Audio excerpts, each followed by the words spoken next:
How many questions to start? I've missed it,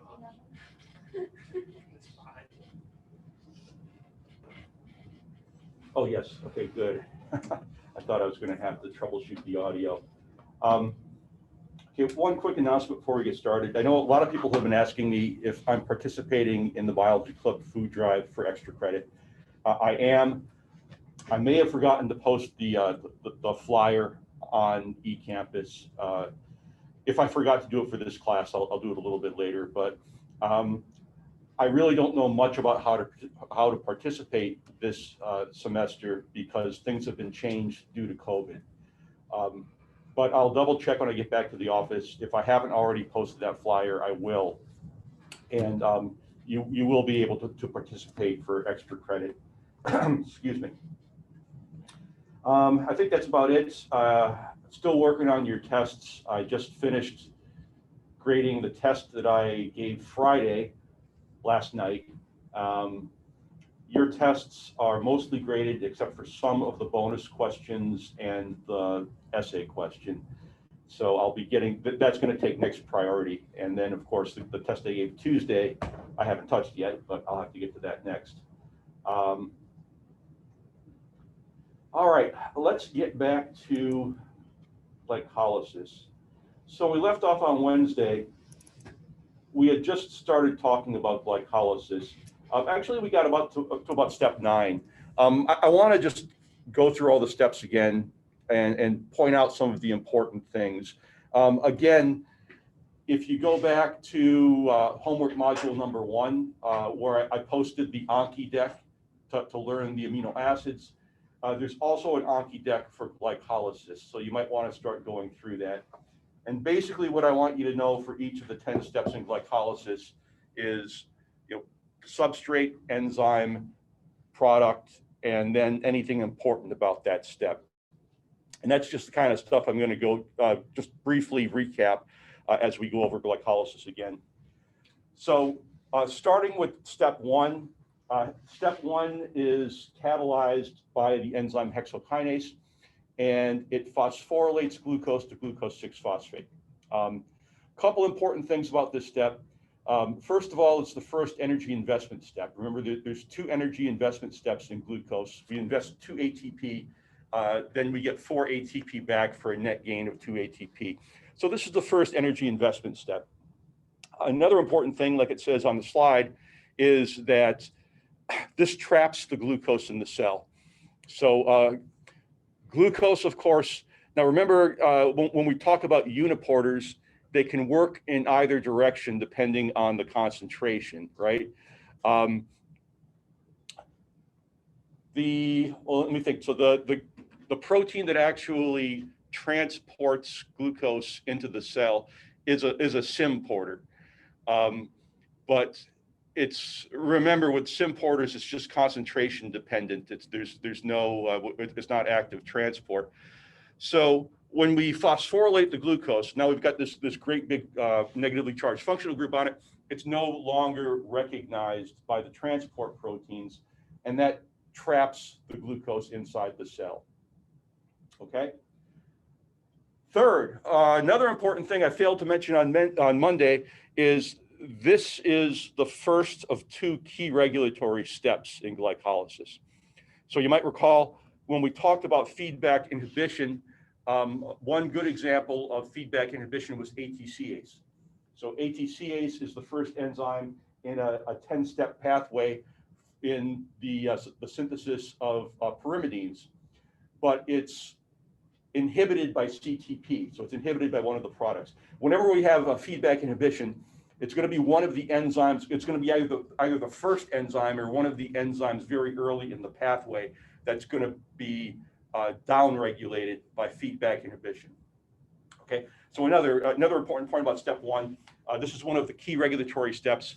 Hexokinase is downregulated by feedback inhibition.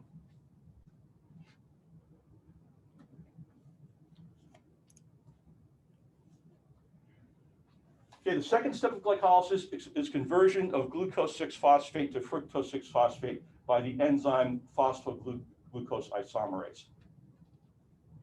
Okay, Now, like the slide says, we know from the carbohydrates chapter that when we're talking about hexoses in solution, they're going to be in the cyclic form.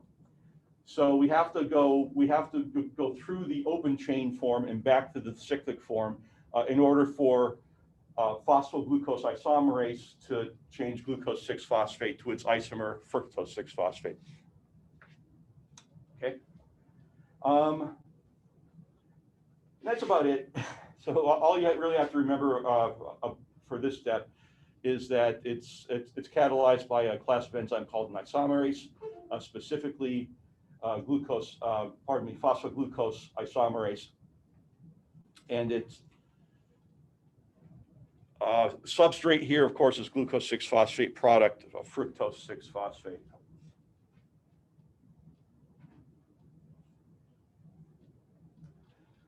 Okay, third step is another very important step. Third step is another phosphorylation. This is where fructose 6-phosphate is phosphorylated to fructose 1,6-bisphosphate by the enzyme phosphofructokinase. You'll often see phosphofructokinase just abbreviated PFK. Okay, important things here. So this is the second energy investment step. This is the second step at which we invest in ATP to get this metabolic pathway started. And also PFK is also allosterically regulated. So this is another key regulatory point in the glycolytic pathway.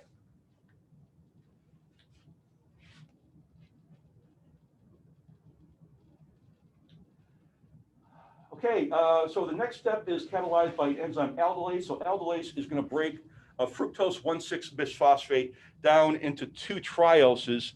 We have dihydroxyacetone phosphate, or DHAP, and glyceraldehyde 3-phosphate, or GAP. Okay. The importance of this step is this step ends the first phase of glycolysis. So in the first stage of glycolysis, we have these 6 carbon molecules. After those 6 carbon hexoses are broken down into 2 3-carbon trioses, then we start the second stage of glycolysis.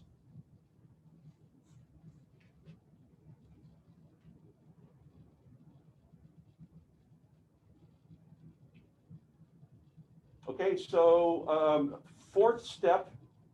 Wait. No, fourth step was aldolase. This is the fifth step. Fifth step is catalyzed by triose phosphate isomerase. So we, in step 4, we broke down the 6-carbon fructose 1,6-bisphosphate into 2 3-carbon sugars. However, only one of those 2 3-carbon sugars can continue through the glycolytic pathway, and that's GAP. That's glyceraldehyde 3-phosphate. However, triose phosphate isomerase can convert DHAP into GAP because they're isomers. Triose phosphate isomerase obviously is an isomer. Again, an interesting thing about this is the double arrows that we see on this slide don't really represent the equilibrium of this reaction. At equilibrium, we have about 96% DHAP and only about 4% GAP. And again, the reason why this works is, although there's only 4% here, remember that every time we upset the equilibrium by consuming the GAP, that this is going to try to come back to equilibrium and restore that 4%. Okay, so even though there's only 4% there, we can take as much as we want because that 4% is always going to be replenished. It's always going to be there.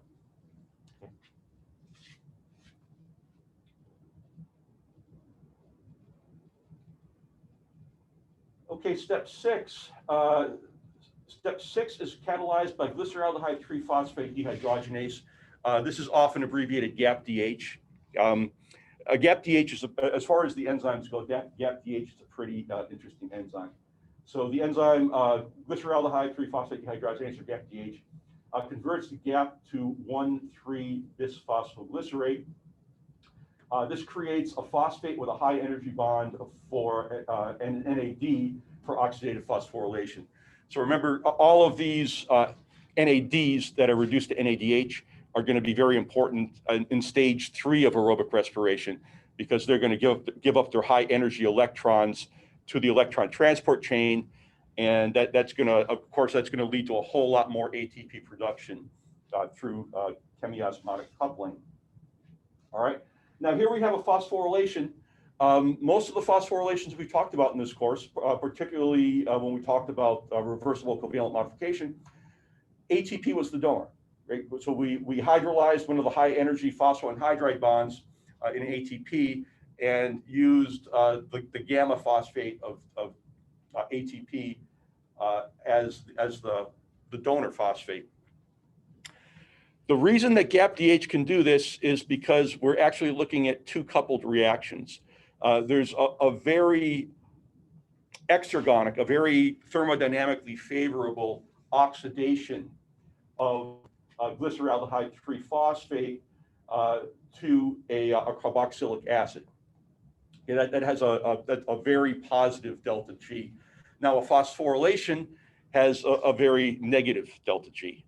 But when we couple these 2 reactions together, the very energetically favorable oxidation and the very energetically unfavorable phosphorylation, we're able to achieve this phosphorylation.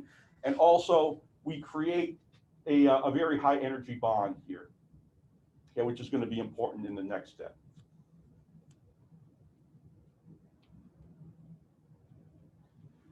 All right, so we're still on the GAPDH step here. So these are the 2 reactions that are coupled together. So the oxidation of the oxidation of glyceraldehyde 3-phosphate into a carboxylic acid is very energetically favorable. Okay, so it's going to give up electrons to an NAD to make NADH, and again, that's going to be important later on too in oxidative phosphorylation. The phosphorylation is a very endergonic, very energetically unfavorable. However, when we couple these 2 together, the positive delta G of the oxidation is enough to drive the energetically unfavorable phosphorylation.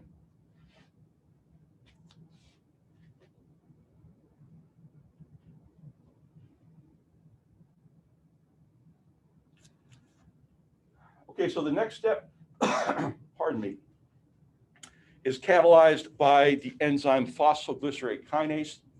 And in this step, we're going to use that high energy phosphate bond to phosphorylate an ADP to ATP. Okay, so we have the 1,3-bisphosphoglycerate with this high energy phosphate bond plus ATP plus a proton. That's going to give us 3-phosphoglycerate plus an ATP. So the importance of this step is, because remember, after aldolase, after step 4, everything is times 2, because now we have 2 3-carbon molecules instead of 1 6-carbon molecule. So because everything is times 2, we actually get 2 ATP back per glucose molecule that enters glycolysis. So we're actually getting 2 ATP back. This rate repays the energy debt that we incurred in steps 1 and 3. I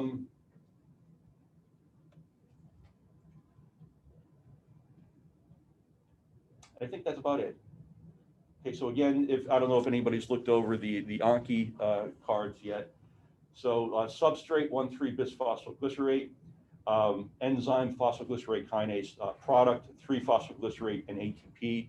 And of course, the importance is that we pay back the energy debt that we incurred at steps 1 and 3 of glycolysis.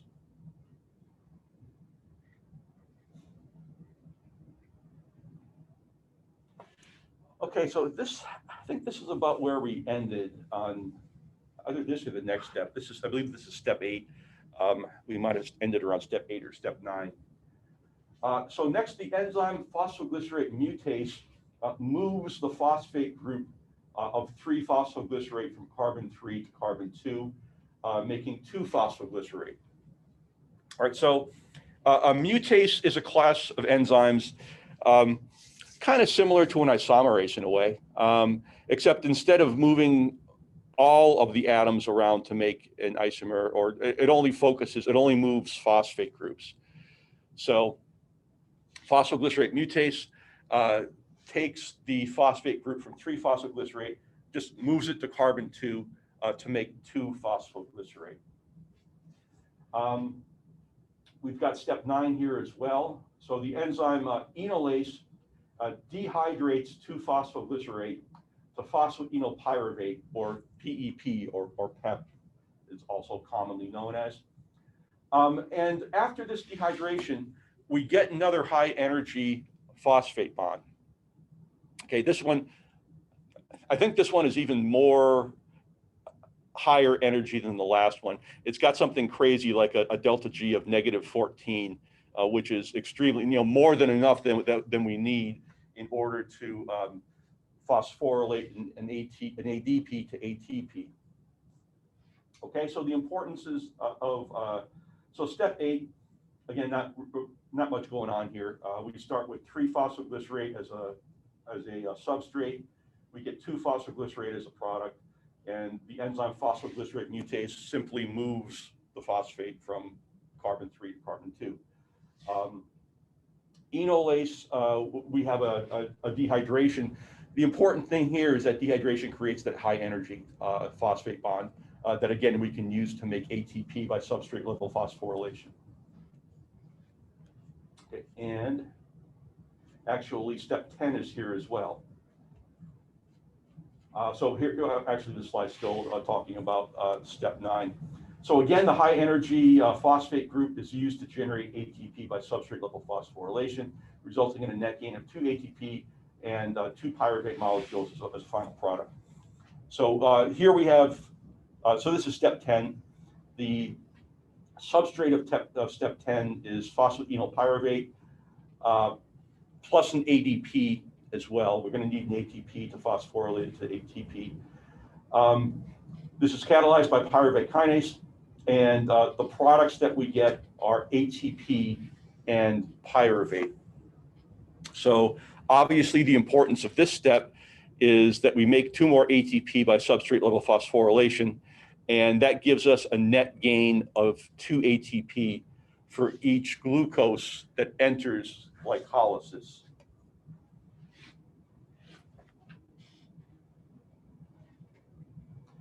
Okay, and that was an awful lot.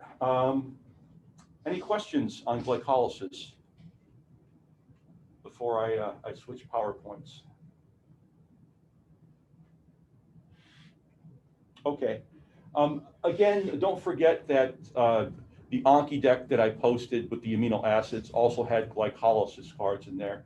So if you might find it useful to use the Anki deck. If you don't find it useful, of course, you do what you need to do.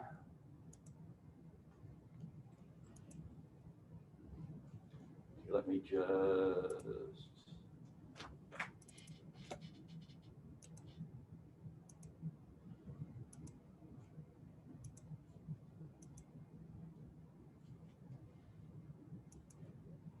Okay.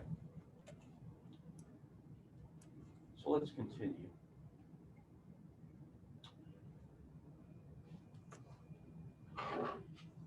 Okay, so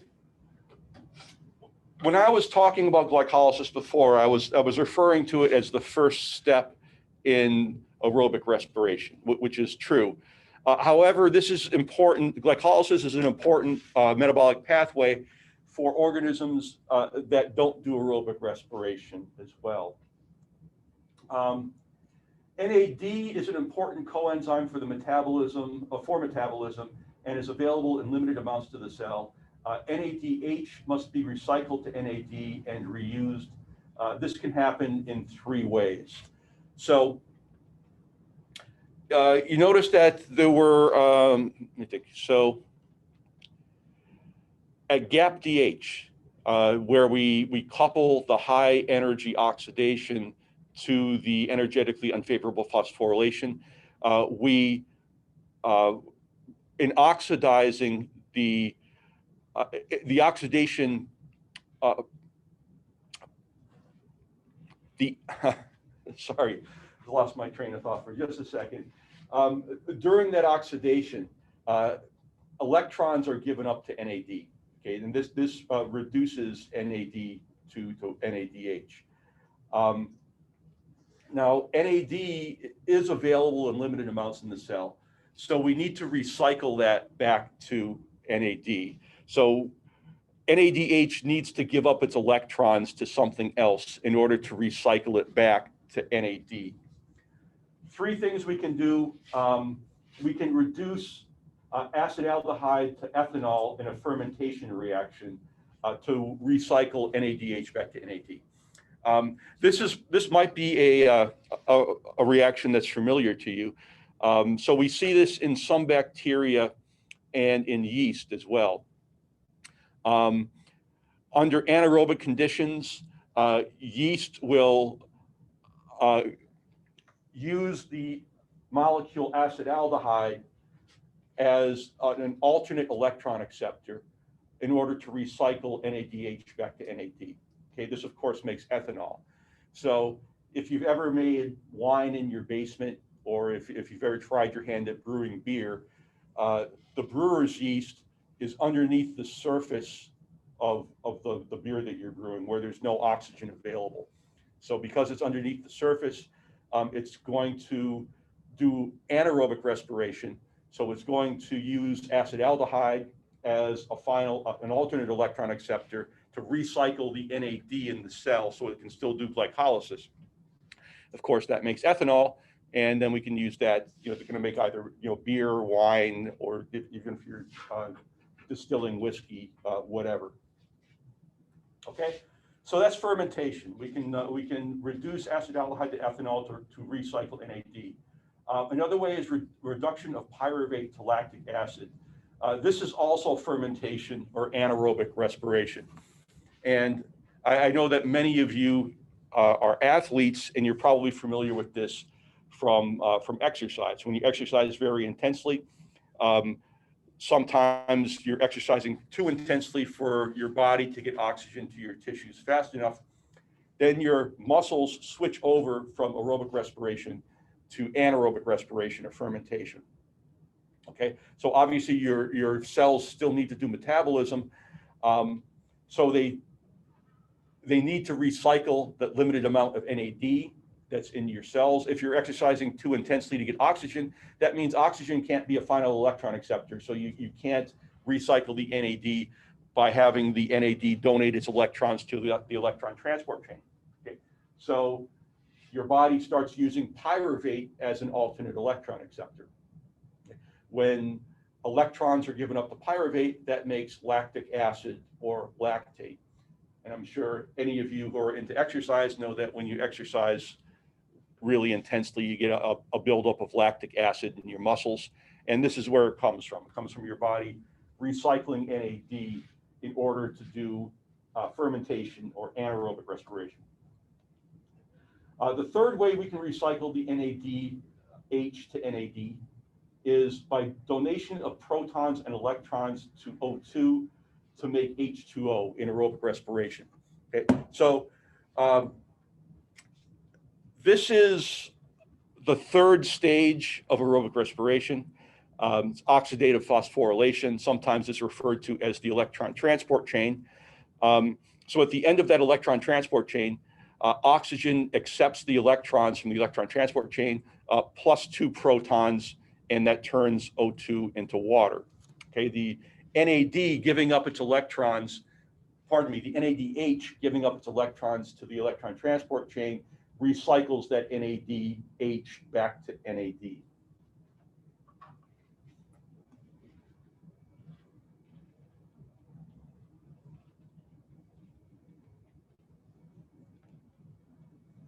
Okay, yeast and other microorganisms use acetaldehyde as a final electron acceptor, producing ethanol. And this is actually a two-step process. The first step is to decarboxylate pyruvate into acetaldehyde. This is carried out by the enzyme pyruvate decarboxylase. The second step is to reduce acetaldehyde to ethanol. This is carried out by alcohol dehydrogenase and regenerates the NAD. Okay, so the important part of all this is right here. Okay, and of course, that recycled NAD can go back and be used in glycolysis again. When we're doing fermentation or anaerobic respiration, we can't get any energy from the Krebs cycle or from oxidative phosphorylation, but at least we can still do glycolysis. Okay. Less efficient, of course. If we metabolize glucose by aerobic respiration, we're going to get an average net 36 ATP per glucose. When we metabolize glucose anaerobically just by glycolysis, we're going to get 2 ATP per glucose. Okay, so much less efficient, but your cells still need to do metabolism, and it's better than nothing. And actually, if you're trying to lose weight, burning, getting a less efficient way of burning glucose isn't really that bad, because you're burning more glucose and thus burning more calories.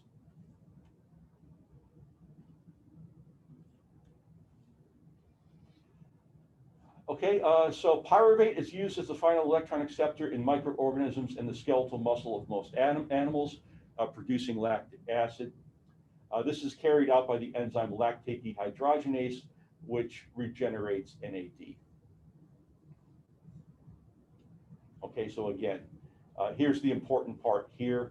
So we're converting that NAD back, that NADH back to NAD, so at least we can still keep doing glycolysis. And the product is going to be lactate, which is just the ionic form of lactic acid, which we probably all know is the stuff that builds up in your muscles during exercise.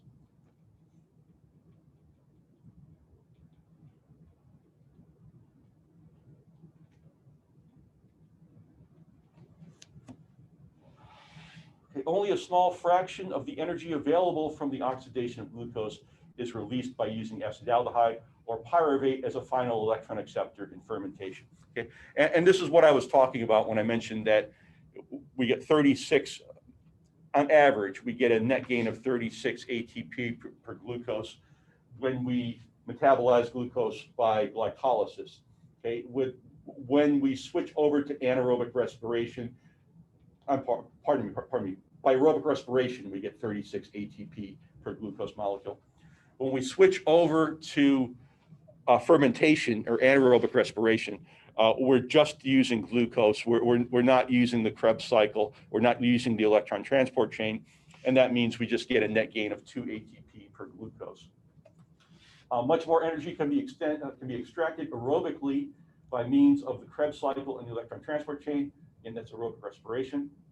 Pyruvate is converted into acetyl-CoA, which enters the pathway of aerobic respiration.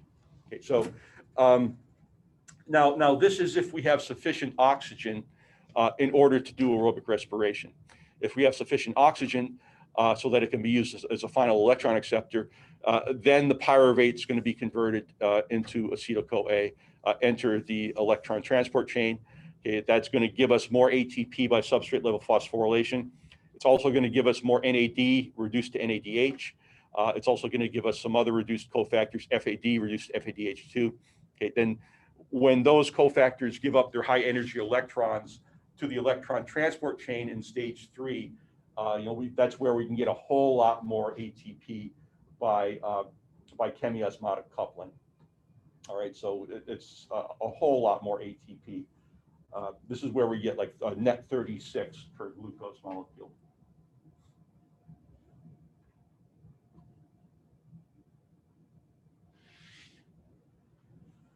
Okay, so although fermentation provides much less ATP from the oxidation of glucose, again, we're talking just 2 in glycolysis versus 36 in aerobic respiration. It allows the organism to live in O2-free environments. Organisms that can only live under anaerobic conditions are called obligate anaerobes. Organisms that can live under aerobic or anaerobic conditions are called facultative anaerobes. I know a lot of you are taking micro right now, so this probably isn't a new fact for you. So obligate anaerobes only exist under aerobic conditions. Oxygen is actually quite toxic to them. So they can't live in environments where there's oxygen. Facultative anaerobes can live in aerobic conditions or anaerobic conditions. A good example of this is Saccharomyces cerevisiae, or baker's yeast, which is also used as brewer's yeast sometimes. I mean, you could use the same thing, but it's a facultative anaerobe, which is great, which is why we can use it to ferment things like, like grapes into wine, or, grains into beer. And actually, that's a very commercially important reaction, is the fermentation by yeast.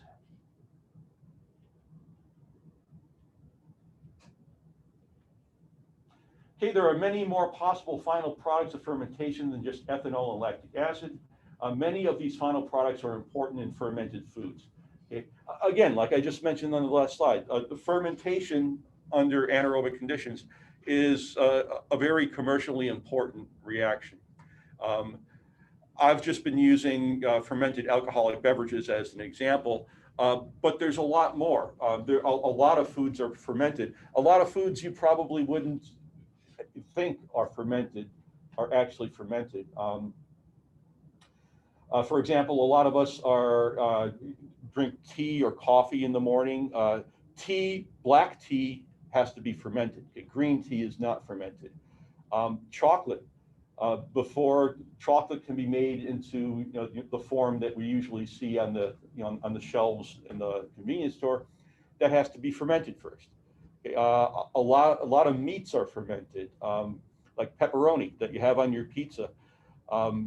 That's fermented by bacteria, and some of the taste and the texture of pepperoni is a result of fermentation of that meat. Okay, the list really goes on and on. Glucose can be fermented into lactate. We see this in a lot of fermented meat products. The acids made by, lactic acid helps, it gives a nice flavor, texture, and also the acidity helps it as a preservative. Lactate can be fermented into acetate. This is something we also see in fermented meats. Okay? Glucose into ethanol, of course, alcoholic beverages. The list goes on. So again, fermentation is a very commercially important thing in the food industry.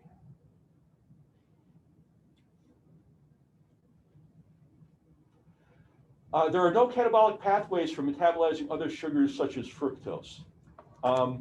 They must be converted into a metabolite of glucose and funneled into the glycolytic pathway. So other sugars, fructose is a good example because we get a lot of fructose in our diets because it's used as a sweetener. But other sugars as well kind of are converted into metabolites in glycolysis and then funnel into glycolysis at different steps. The pathway of fructose metabolism is fructose 1-phosphate pathway located in the liver.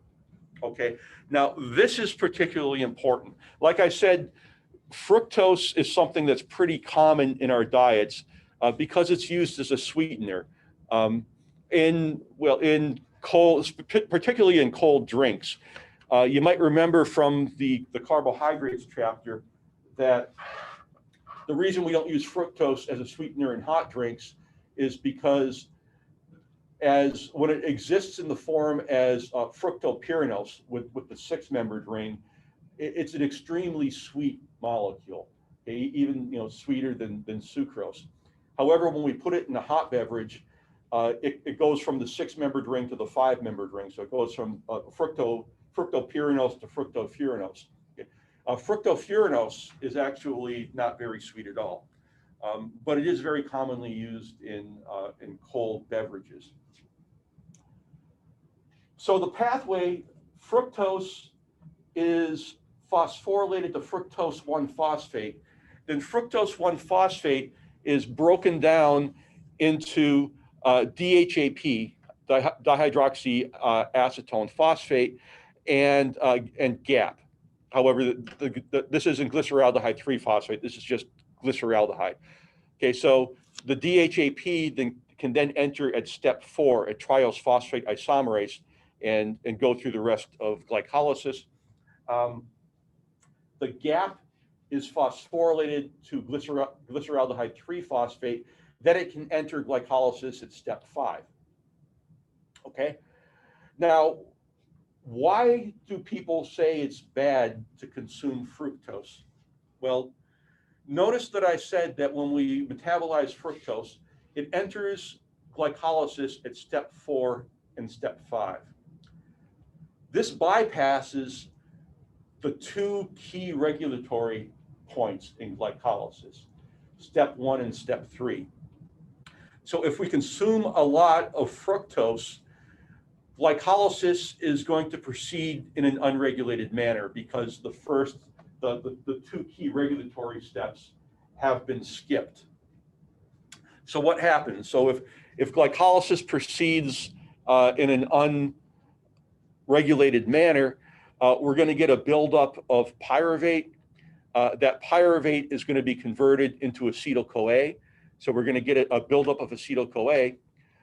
Acetyl-CoA, if there's a buildup, rather than going into the Krebs cycle, it's going to be used to make fats. And this is why overconsumption of fructose could lead to fatty liver disease, because again, overconsumption of fructose is going to lead to unregulated glycolysis, buildup of acetyl-CoA. That extra acetyl-CoA is going to end up in triglycerides that are going to land themselves either around your middle or in your liver.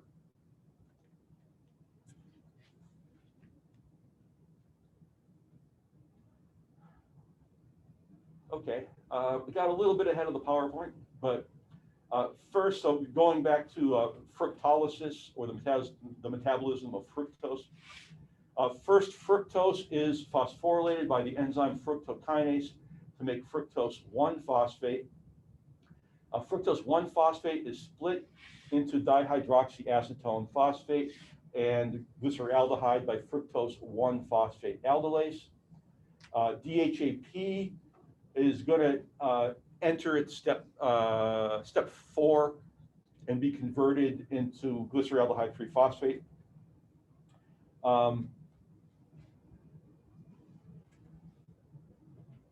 Glyceraldehyde is phosphorylated to glyceraldehyde 3-phosphate. Okay, then it's going to enter the glycolysis at step 5.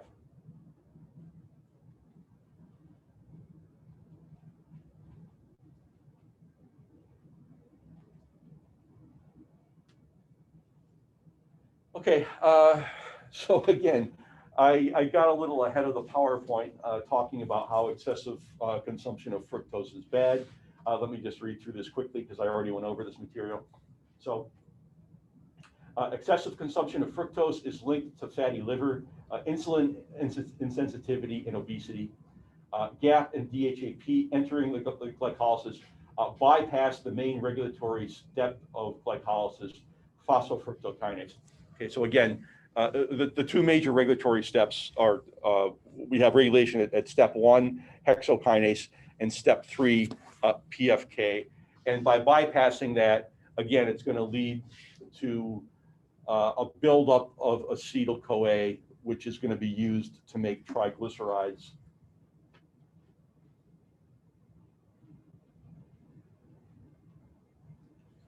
Okay, again, I'll just read through this quickly because I already went over it. GAP and DHAP derived from fructose go through glycolysis and are converted into acetyl-CoA in an unregulated fashion. Excess acetyl-CoA is made into fatty acids in the liver and accumulate there. Okay, and again, this is how overconsumption of fructose can lead to a fatty liver. Okay, so that was fructose metabolism. Let's looking at some of the other sugars. The monosaccharide galactose is converted to glucose 6-phosphate and enters the glycolytic pathway at step 2. All right. Now, by entering at step 2, it's not skipping over one of the key regulatory steps, which is step 3, PFK. So I don't think we really have any need to overconsume galactose, but that wouldn't be a problem if we did, because it enters the glycolytic pathway at a step that's before a key regulatory step.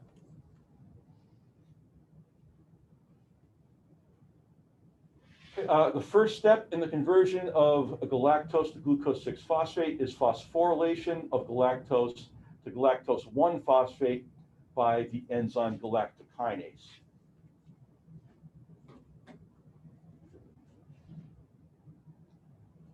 Galactose 1-phosphate then acquires a uridyl group from UDP glucose. The enzyme galactose 1-uridyl transferase catalyzes this reaction. UDP galactose 4 epimerase converts UDP to galactose to UDP glucose.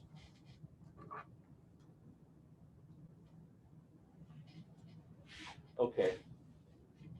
So this is actually kind of a neat pathway, but it's kind of a complicated pathway. Galactose 1-phosphate uridyl transferase transfers the uridine phosphate to a galactose 1-phosphate, generating glucose 1-phosphate and completing the cycle. Glucose 1-phosphate is converted to glucose 6-phosphate by phosphoglucoisomerase. Okay, so this is kind of cool in that the way that the UDP, the UDP glucose is utilized. It's kind of recycled. We have this cycle where the UDP glucose is recycled, and then we regenerate it for another round of reactions.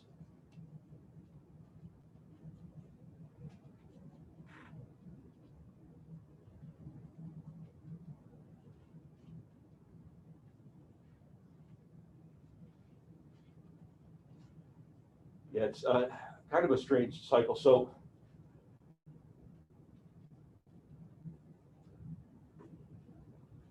we have galactose 1-phosphate plus UDP glucose. That gives us UDP glucose plus glucose 1-phosphate. UDP glucose epimerase is going to give us UDP glucose, and that UDP glucose goes back to step 1 again to complete the cycle. Again, kind of a cool. The glucose 1-phosphate is then converted into the intermediate, but again, cool cycle.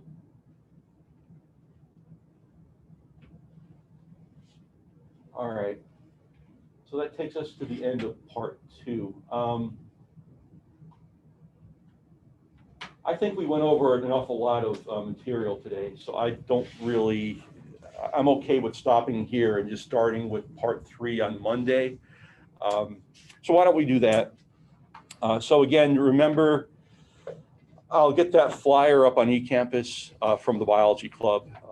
I know a lot of you are probably active in the biology club and know about it already, but I'll still get that up on eCampus. And still working on your, getting close, but still working on your exams. So if there's no questions from the class or anybody joining by Zoom, I'm going to end the meeting here. And you guys have a good weekend. I will see you Monday morning.